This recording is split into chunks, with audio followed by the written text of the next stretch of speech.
ராஷ்டிரிய ஜனதா தளம் ஆர்ஜேடி மற்றும் அதன் கூட்டணி கட்சிகள் ஒருபோதும் ஆட்சிக்கு வராமல் பார்த்து கொள்ள வேண்டும் என பிரதமர் மோடி தெரிவித்து உள்ளார்.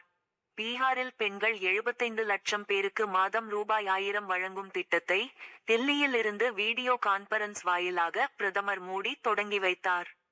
இந்த நிகழ்ச்சியில் பிரதமர் மோடி பேசியதாவது, பீகாரில் ராஷ்டிரிய ஜனதா தளம் ஆட்சியில் இருந்தபோது நிலவிய பயங்கரவாதத்தை நினைவில் கொள்ள வேண்டும்.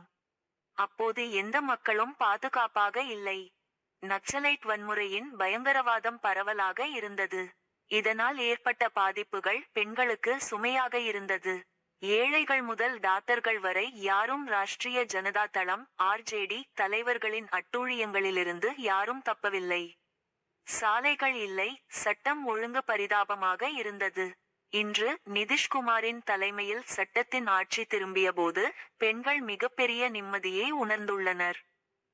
பீகாரில் பெண்கள் பயமின்றி தங்கள் வீடுகளை விட்டு வெளியே வருகின்றனர்.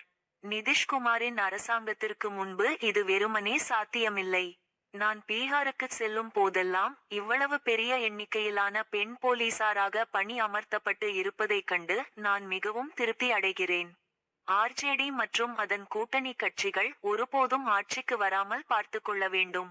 பீகாரில் உள்ள தேசிய ஜனநாயக கூட்டணி அரசு பெண்கள் அதிகாரமளிப்பதற்காக பாடுபடுகிறது. உஜ்வாலா யோஜனா, பீகாரில் 8.5 கோடி மக்கள் இலவச ரேஷன் மற்றும் ஆயுஷ்மான் பாரத் போன்ற திட்டங்களால் வாழ்க்கை பெரிதும் மேம்பட்டு உள்ளது. இவ்வாறு பிரதமர் மோடி கூறினார். தேர்தலால் முக்கியத்துவம் பீகாரில் சட்டசபை தேர்தலுக்கு முன்னதாக பெண்களுக்கு மாதந்தோறும் ரூபாய் 1000 வழங்கும் புதிய திட்டம் தொடங்கப்படுவது முக்கியத்துவம் பெறுகிறது.